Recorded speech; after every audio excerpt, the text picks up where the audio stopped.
ইটের বদলা পাথর দিয়ে আমরা দিতে জানি। পরিষ্কার কথা, আমাদের নিরাপত্তার জন্য আমাদের সেনাবাহিনী কিন্তু ঘরে ঢুকে ওই সমস্ত অপরাধী নরপিশাচদেরকে শাস্তি দেওয়ার জন্য প্রস্তুত। তারা বাংলাদেশে ওই জিহাদিদের কলার ধরে বলুক যে তোমাদের জন্য ইসলাম ধর্ম অসম্মানিত হচ্ছে এবং বাংলাদেশিদেরকে মানুষ ঘৃণা করছে। যতক্ষণ এই ইউনূস ক্ষমা চাইছে ততক্ষণ বাংলাদেশ এবং বাংলাদেশি প্রোডাক্টকে আমরা বর্জন করছি। যদি পাশের ঘরে কাল সাপ পোষা হয় তাহলে সেই সাপ আমাদের দেশে ঢুকে কিন্তু আমাদের সাধারণ মানুষকে আক্রমণ করবে এবং আমাদের দেশকে বিষাক্ত করবে। একদিকে বাংলাদেশের পরিস্থিতি উত্তাল, তারই মধ্যে আমরা দেখেছি চিন্ময় কৃষ্ণ মহাপ্রভুকে এখনো পর্যন্ত জামিন দেওয়া হয়নি এবং তারই মধ্যে ইউনিভার্সিটির বাইরে ভারতের জাতীয় পতাকাকে অবমাননা করা হয়েছে এবং তারই প্রতিবাদে কিছুক্ষণ আগে কলকাতা হাইকোর্টের বাইরে বিক্ষোভ এবং জমায়েত করা হয় অখিল ভারতীয় হিন্দু মহাসভার তরফ থেকে এবং তারা প্রথমত দাবি করেছিল বাংলাদেশিদেরকে হোটেলে যাতে থাকতে না দেওয়া হয়, তবে আজকে বাংলাদেশি প্রোডাক্ট বয়কটের দাবি জানালেন এবং হুঁশিয়ারি দিয়ে গেলেন তারা। এর পাশাপাশি আরও কি বললেন সরাসরি আপনাদের শোনাবো। প্রথম কথা হচ্ছে, এই হাইকোর্টে তো বিচার হয়, বাংলাদেশে যেটা হচ্ছে সেটা বিচার ব্যবস্থা কেন পুরো পৃথিবীর রাষ্ট্র ব্যবস্থাকে লজ্জা দেয়। আমরা ধিক্কার জানাচ্ছি যে সেখানে মানুষকে শুধুমাত্র তারা সংখ্যালঘু হিন্দু হওয়ার জন্য যেভাবে পাশবিকভাবে গণহত্যা করা হচ্ছে এবং তাদের পক্ষে কথা বলার জন্য মডারেট মুসলমানদেরকেও হত্যা করা হচ্ছে। এবং শুধু তাই নয়, আমরা কেউ যদি অপরাধ করে, পাপ করে, আমরা আইনের কাছে যাই। সেখানে আমরা জানি যে এই যে কৃষ্ণ প্রভু, তাকে অন্যায়ভাবে আটক করে রাখা হয়েছে। এমনকি তার পক্ষে সওয়াল করতে যাওয়া 67 জন আইনজীবী, তাদেরকে প্রাণের ভয় দেখানো হয়েছে, তাদেরকে মেরে রমেনবাবু আজকে আইসিইউতে ভর্তি রয়েছেন। এই অন্যায় আমরা চলতে দিতে পারি না। ইটের বদলা পাথর দিয়ে আমরা দিতে জানি। পরিষ্কার কথা, আমাদের ওদের মতো তরোয়ার তুলে মানুষের মুণ্ডচ্ছেদ করার মতো সংস্কৃতি আমাদের নয়। মানুষকে পিটিয়ে হত্যা করে তার বডিকে ঝুলিয়ে রেখে ভয় দেখানোর আমাদের সংস্কৃতি নয়। কিন্তু আমরা সেই সংস্কৃতিতে বিলং করি যারা শিশুপালকে 99টা অপরাধের পর 100তমতে আমরা কিন্তু মস্তক ছেদ করতে প্রস্তুত। কাজে ওরা যদি আর একটা অপরাধ করে, তার পাল্টা ওদেরকে আমরা ততক্ষণ মারতে থাকবো যতক্ষণ না ওরা পা ধরে আমাদের রাষ্ট্র শক্তির কাছে ক্ষমা চাইছে। আগে আপনি বলেছিলেন বাংলাদেশিদেরকে হোটেলে থাকতে দেওয়া যাতে না হয় সেই জন্য আপনি হুঁশিয়ারি দিয়েছিলেন। এখন কি বয়কট রাখছেন বা কি দাবি রাখছেন? প্রথম কথা হচ্ছে, কোনো হোটেলে তারা যদি যায় তাদেরকে খাবার দেওয়া দূরের কথা, থাকতে দেওয়া দূরের কথা, যেন ঘাড় ধাক্কা দিয়ে বের করে দেওয়া হয়। আমরা বলেছি কোনো জিনিস তাদের কাছে বিক্রি করা যাবে না এবং বাংলাদেশের সমস্ত প্রোডাক্ট। কালকে ওই বিএনপি নেতা যে ওয়াইফের শাড়ি পুড়িয়েছে, আমাদের প্রশ্ন, তোমাদের এই এত বড় শরীরটা তো আমাদের কাছ থেকে খাওয়ার খেয়েই তৈরি হয়েছে, তাহলে পারলে তোমার ওয়াইফকেও পুড়িয়ে দাও। আর যদি ক্ষমতা থাকে বলুক যে ওই ওয়াইফ তাদের কত নম্বর ওয়াইফ। তো এই সংস্কৃতিকে আমরা সমর্থন করি না, এই সন্ত্রাসের সংস্কৃতিকে আমরা সমর্থন করি না। আমরা পরিষ্কার কথা, ইটের বদলে আমরা পাথর দিয়ে দেব। এখন শুধুমাত্র আমরা ওদেরকে বয়কট করছি।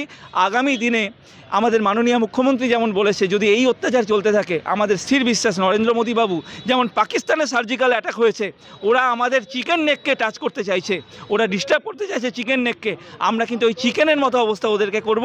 আমাদের নিরাপত্তার জন্য আমাদের সেনাবাহিনী কিন্তু ঘরে ঢুকে ওই সমস্ত অপরাধী নরপিশাচদেরকে শাস্তি দেওয়ার জন্য প্রস্তুত। হাইকোর্টের সামনে বিক্ষোভ দেখালেন, কিছু আইনি ব্যবস্থা নিচ্ছেন?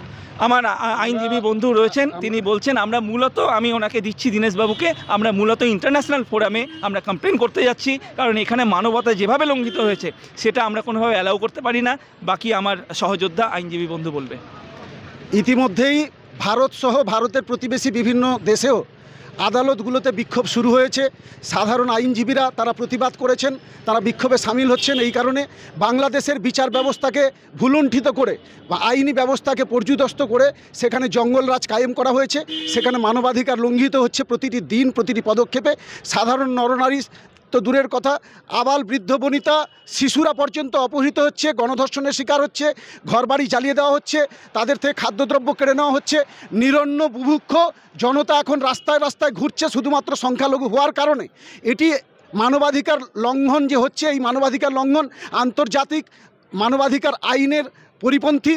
তাই আমরা আন্তর্জাতিক আদালতের কাছে আন্তর্জাতিক মানবাধিকার সংগঠনগুলোকে একত্রে করে আইনি লড়াইয়ের জন্য প্রস্তুত আছি। আপনারা জানেন, যখন পাশের ঘরে আগুন লাগবে তখন আমরা চোখে ঠুলি বেঁধে রাখতে পারবো না।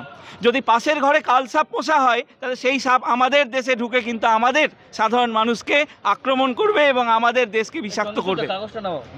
আমরা কোনোভাবে অ্যালাউ করতে পারি না।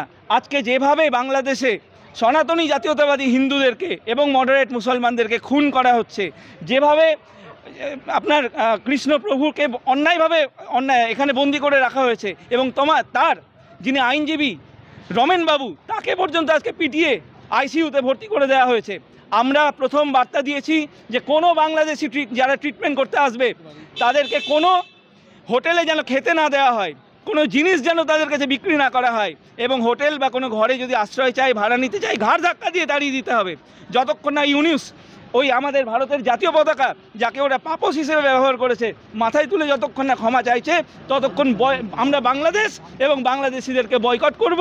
এবং আবারও বলছি, আমাদের কোনো ধর্মের বিরুদ্ধে আমাদের কোনো সমস্যা নেই, কিন্তু তারা মডারেট মুসলমানের পক্ষে না জিহাদিদের পক্ষে, সেই প্রমাণ আমরা কোনো ঠেকা নিয়ে রাখিনি। তারা প্রমাণ দিক, তারা বাংলাদেশে ওই জিহাদিদের কলার ধরে বলুক যে তোমাদের জন্য ইসলাম ধর্ম অসম্মানিত হচ্ছে এবং বাংলাদেশিদেরকে মানুষ ঘৃণা করছে।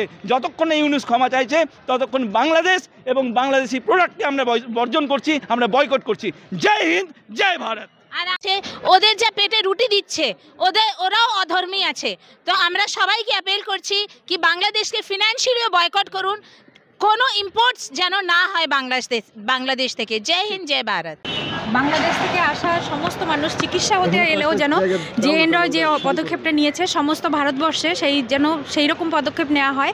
কোনোভাবে কোনো অসুস্থ মানুষকে যেন চিকিৎসা না হতে দেওয়া হয়, কারণ বাংলাদেশে যেভাবে গর্ভবতী মায়েদের শুধু না শিশুদেরকেও হত্যা করা হয়েছে।